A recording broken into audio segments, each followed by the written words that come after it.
Welcome to the Real Estate Jam session. Man, we've got a great guest for you today, Leigh Brown. Leigh is the owner of One Community Real Estate in Concord, North Carolina. She's been in business for 22 years, so she has a lot to talk about with us today, but we're going to focus on building relationships that are the most valuable resource for your business success. And we touch on how to maintain those relationships. So there's a lot to learn here today. So make sure you check out the video and give us a like.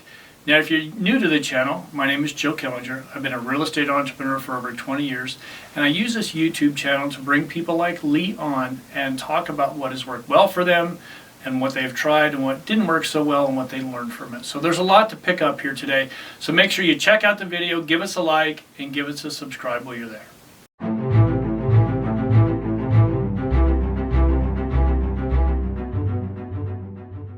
So Leigh, talking about relationships, we get started in this business and, we want to build relationships with everybody.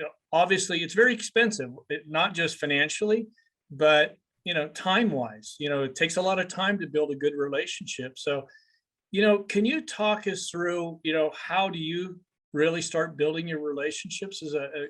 How many agents are in your company that you are? Well, I'm a small boutique brokerage. We're Right. independent and there's 11 of us here. So we are definitely more of a family structure. We know Right. everybody, we know the clients we serve.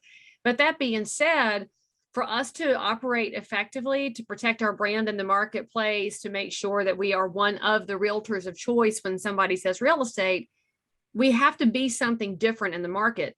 And one of the things that you mentioned when you're talking about what realtors think about when they come into the business is they want to have relationships with everybody. That's Yeah. the first myth that has to get dispelled. And I find that I'm a 22-year agent. When somebody gets in, I get it. They have to work with anybody that's willing to work with them because they're cutting their teeth and they're trying to pay their bills.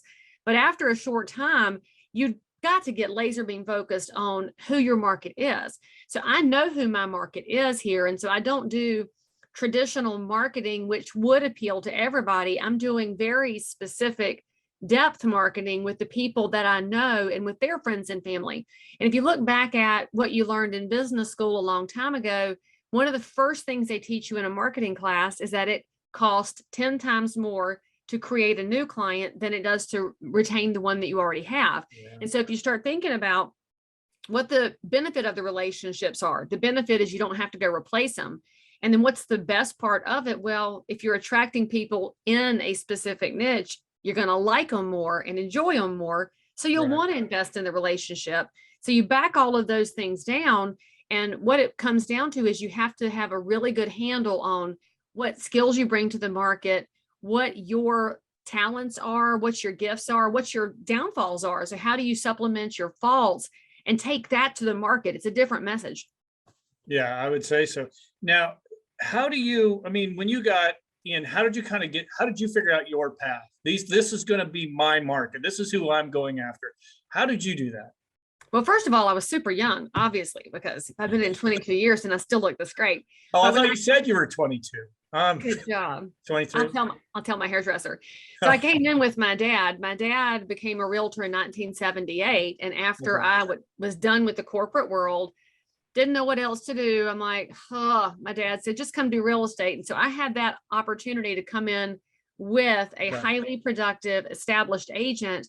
But my dad's belief is that too many people just go run and then they learn. He told me I had to learn first. And so I lived in his pocket for 90 days and just kept my mouth shut and took notes and learned how he communicated with people, what questions he asked. And all of that helped me figure out how to conduct the business wisely, which led me then to know what to say to people.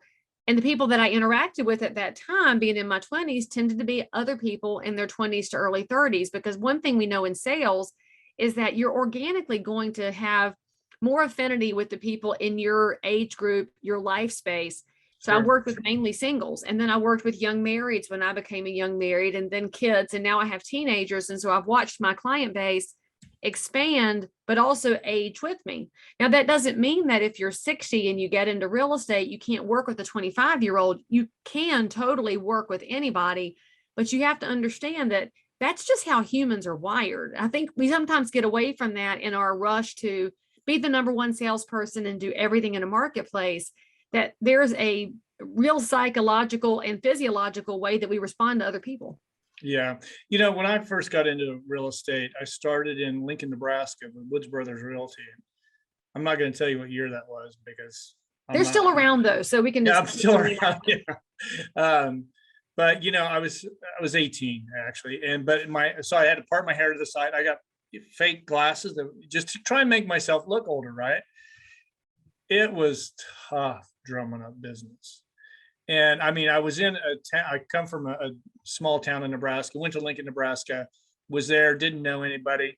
So it was cold calling for me. All I had to do was cold call. It wasn't easy, but I hear that from a lot of people, a lot of younger people saying, well, my friends aren't old enough to own real estate.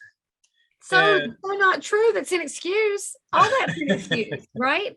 Right. So you think about this generation right now, especially our young friends, which you and I are old enough to say the young people, Right. young people have more disposable income than they've ever had. They get paid more out of the gate than you and I ever got paid. Oh yeah. They've been living at home longer because parents now are definitely more of a snowplow parent than I had, which was, oh, you're 18, go.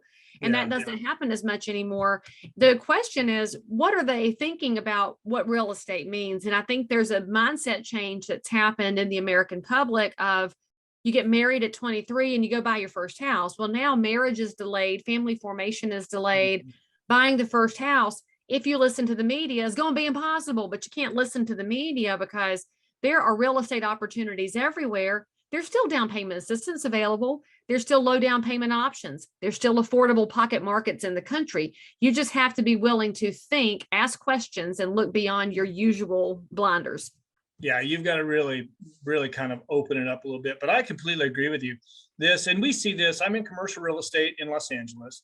We'll bring somebody in new, and they're going through. We recruit them in.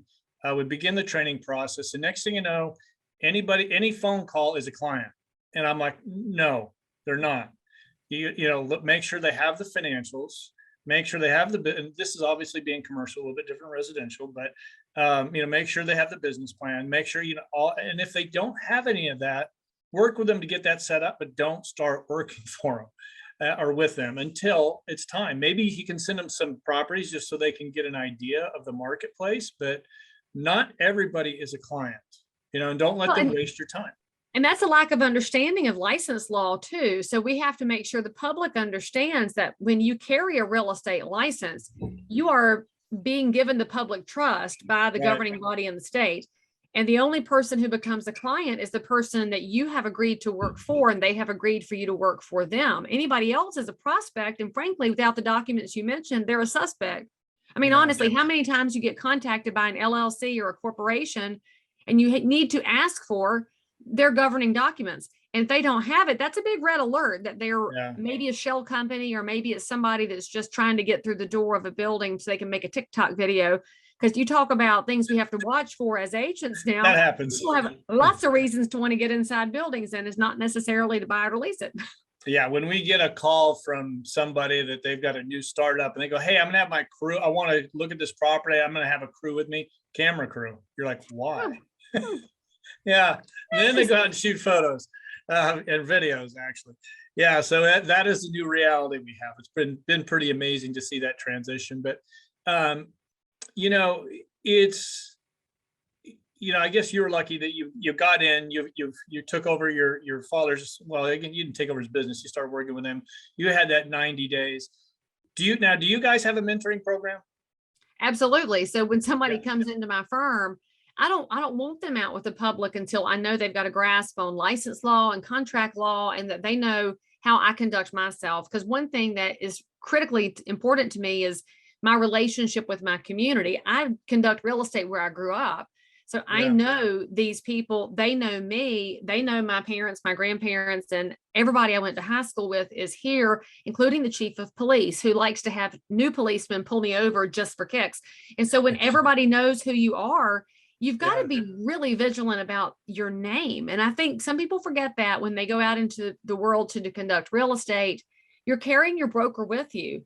It's not just the license and the power you've been given by the state authority. It's the broker, it's your E&O company. So I need to make sure they understand how important real estate is. I don't take the business lightly. I don't take any clients' needs lightly. We don't take any prospects' needs lightly. So for them to go out into the world, they have to do some shadowing first, and of multiple agents, because my style is different than many of the other agents in my office.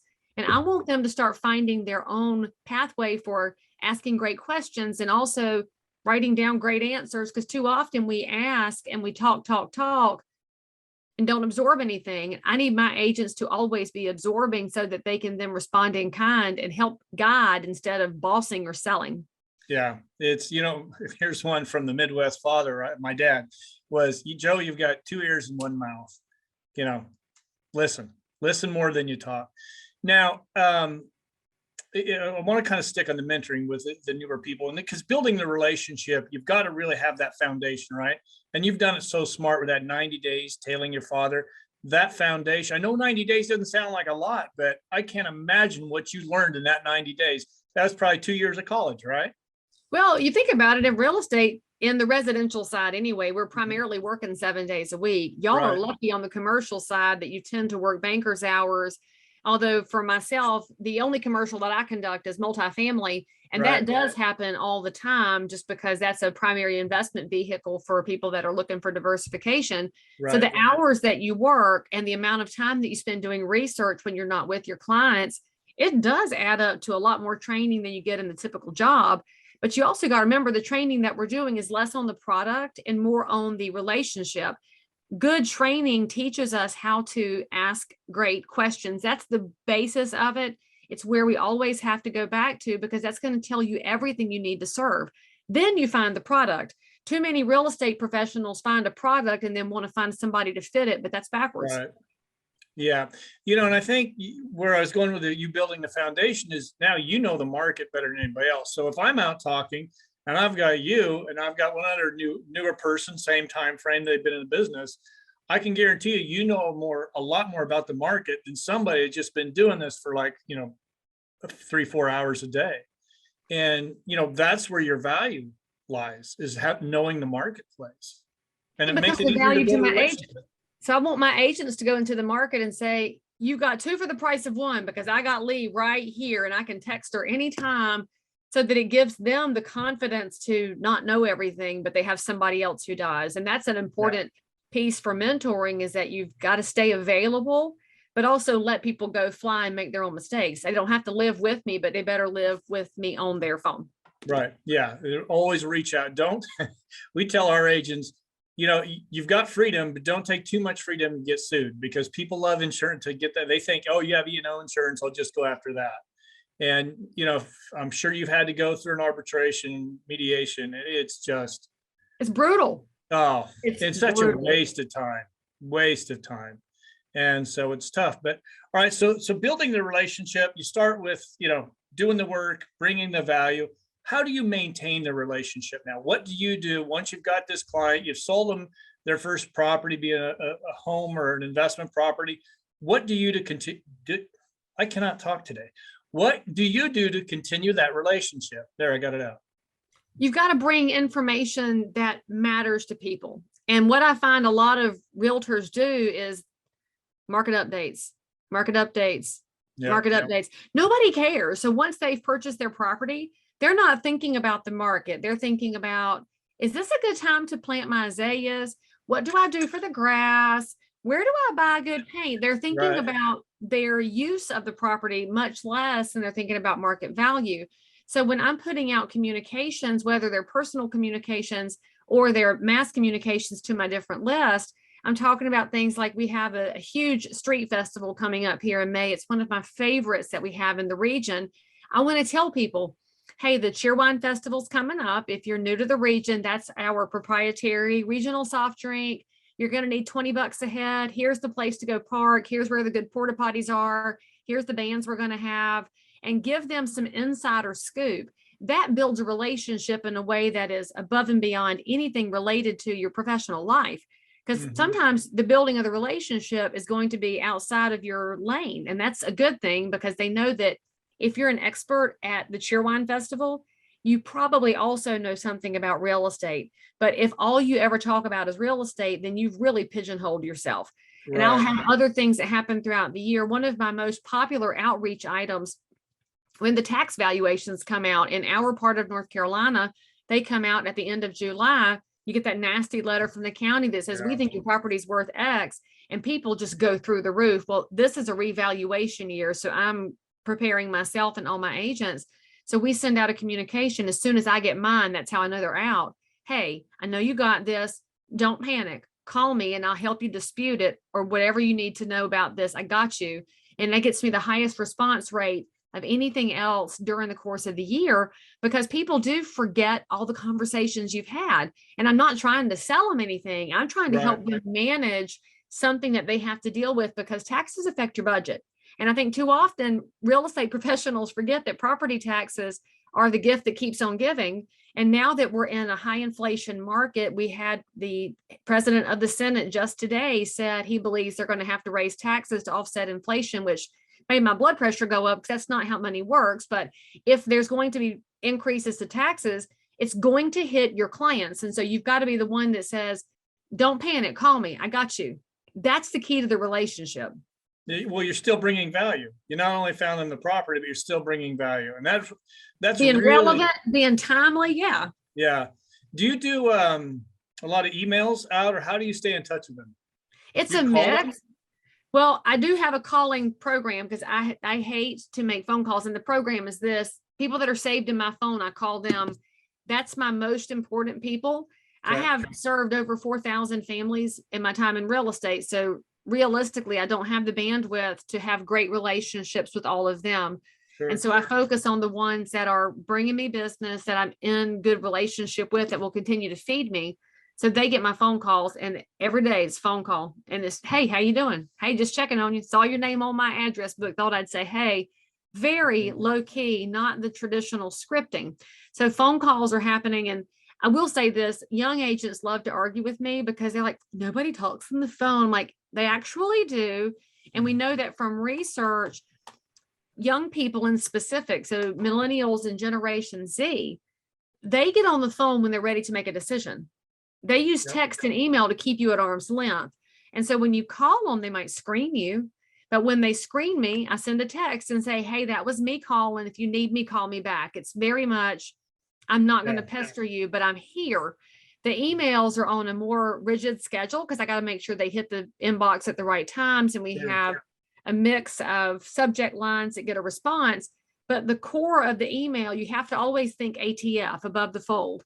And the first thing they see when they open that email up is going to be a video. I do video in my business. I've been doing it for over a decade, and there's nothing that can replicate it, because they get to hear your voice and see your eyes and check out your hairdo and see what's going on in your life. And have you put on weight? Have you lost weight? I mean, people have all of these things they can then respond to you with, as opposed to a phone call or a text email.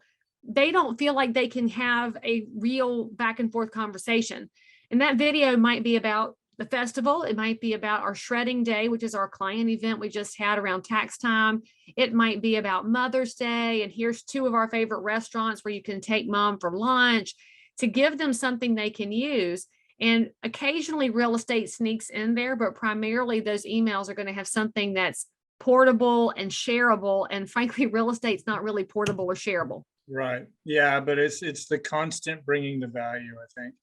One thing that we tell some of our newer people, Sharon, is say, oh, I'm too young. None of my people can do real estate investment property. But they work for a company that might need office space or something like that. But here's the killer. I always say, okay, did you go to high school? Well, yes. I said, okay, do you have access to that alumni? Did you go to college? Yes. Do you have access to that alumni? Church, synagogue, where'd you go? Great resources to go out and get business from, and then maintaining it. Now, how often do you do emails? Once Every a month? 21 days. Every 21? Specific. Well, it have to be. Did you Yeah. know that statistically, right now, because of the noise and the onslaught of information, the average adult retains a marketing message for 16 days. So if I'm not there every 21 days, then I've already filtered out of their consciousness. And a lot of people reach out once a year, twice a year, 4 times a year. It's not enough. They've forgotten you. They're inundated too. Every 21 days. Okay, that's good to know. Do you, are you a big proponent of structuring your day? I'm in the Yes. office at 8:30 to 10:30. I'm doing cold calls or warm calls. Is that what you do? In a sense, there are certain non-negotiables in my Yeah, day, but yeah. because of real estate, a lot of it is flex time. So Yeah. I get up at 4 o'clock and I love early hours because nobody else will bother me. And I get my run in, I get my daily devotion in, and then I start looking at emails and text. And so I make sure that my tank is full and I've taken care of my health before I mess with Yeah. real estate. Because if you let yourself turn into a mess, you're not going to be able to serve anybody effectively. Right. And Health then as I well. start my day with a phone call to somebody that's saved in my phone, because those are generally happy phone calls. Yep. And then I've got my big rocks. My calendar's actually, it's in my bag over here, but I do a written calendar because I'm an old person. I don't like the online things. They don't work for me because I'm a kinesthetic learner. That's why I write personal notes Yeah, too. but the younger ones in the office are all back to doing that. So they've learned, and a lot of them are kinesthetic learners, and they're not served in the public school system, which is acting like everybody is a visual learner or an oral learner, but kinesthetic Right. learners have to do. And so I took notes in margins. I highlighted and earmarked corners. In fact, I read real books, right? So this one just came. It's a gift for a client. And I'm doing those things in my daily calendar. So like, for example, this book, this is Wednesday when we're recording this. So today is when I send out my thank you notes and my gifts to people that I've made notes about during the week, because I'm trying to do a better job of being a spontaneous gift giver, because that's something that I don't have as a great skill. And I know it increases relationships when they get something in the mail. So that's on Wednesdays. So I start with my phone calls, and then I'm going to have any fires I need to put out from yesterday. And today is thank yous and notes. And then I also have a showing this afternoon. And then I've got some Habitat for Humanity work this afternoon. So I'm working in blocks, but there's always a place to put some caulk in between those when I need to. Okay. Yeah, that's good. I use a lot of structure as well. It's just the only way to get through the day. I mean, with our training for our new agents, doing these videos, yeah, it just kind of, it can creep up on you, right? Without the structure, you're kind of always chasing your tail. Or you get scoliosis and you're like, let me just see what's on the phone here. Then an hour later, they look up and what were you doing? I was prospecting. Were you prospecting? Yeah, TikTok is not prospecting, which I get. Like Man, on Facebook. you get on TikTok, that's a rabbit hole I just got to stay away from, because some of the creativity on there. Now, are you on TikTok? I am, but I don't like it. I have trust issues with giving all of my information to a communist government. I'll just be honest with you right there, because that's who owns TikTok. Yeah.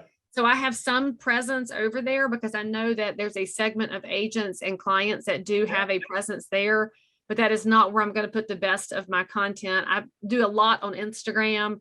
I do less on Facebook than I used to, just because that platform has moved, and I'm doing more on LinkedIn. Once they introduced live video to a beta group, and I was in that beta group, the reactions on there have been fascinating. Yeah, LinkedIn has really been clicking up a lot lately. I get more followers almost every day.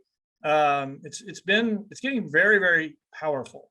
Well, you have less censorship over there. And so any of the platforms that are more open to a breadth of ideas and people, I think, are where the public wants to be. I think we're all a little tired of the echo chambers.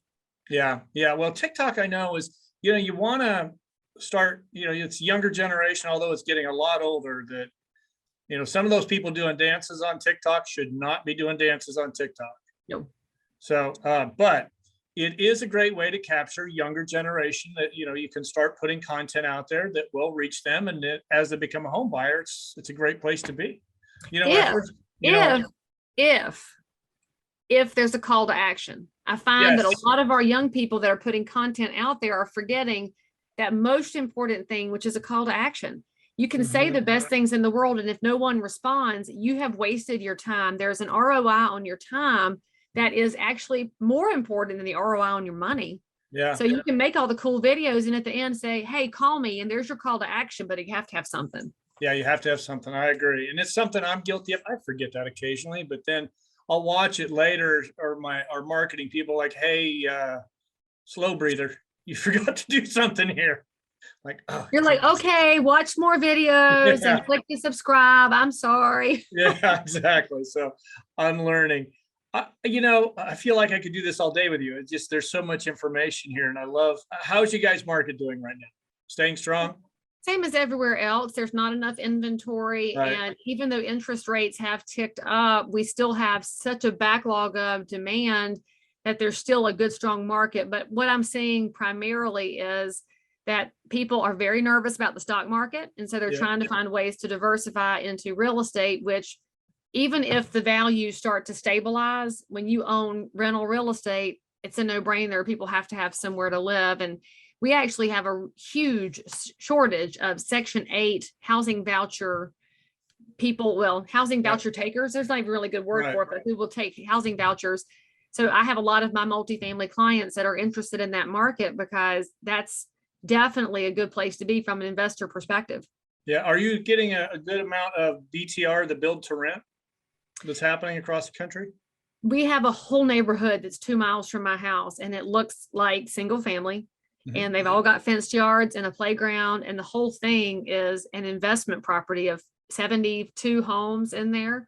Mhm. And they've gotten offers from hedge funds to buy it. It's a local couple that built it. And they were one of the first ones that I knew of that were in that space, but they haven't yet sold to the hedge funds, but the multiples are getting offered are crazy. So Mhm. they're interesting to me from a perspective of what a nice way to increase your portfolio holdings. But they concern me because the young people who rent those properties don't feel like renters. They feel like homeowners. So they lose a little bit of that oomph that you and I had once upon a time of, I got to save up because I want my own house. And when you have a house that you're renting that feels like your own, I think it takes a little bit of the juice out. There's an interesting article on that very topic this morning on either globest.com or Biz Now, but it addresses that very, very topic. So you might want to check that out.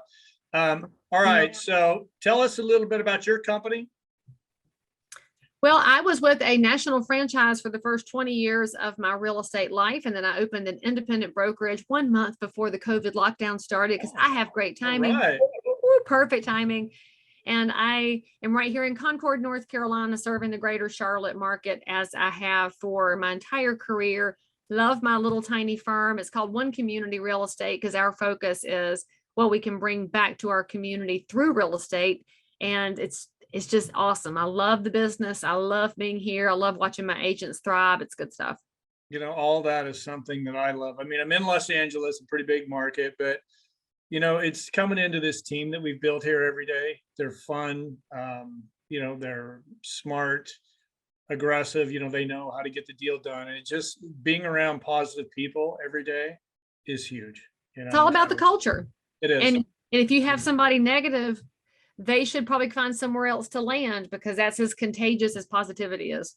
Yep. I got a list of companies I can send them to. So, all right. Well, Leigh, thank you very much. I do want to if you could send me your company information, we'll even want you to send us that festival that you're talking about. Send us a link to that. We'll put that on the video as well, and we'll try and promote it. And thank you. Thank you very much.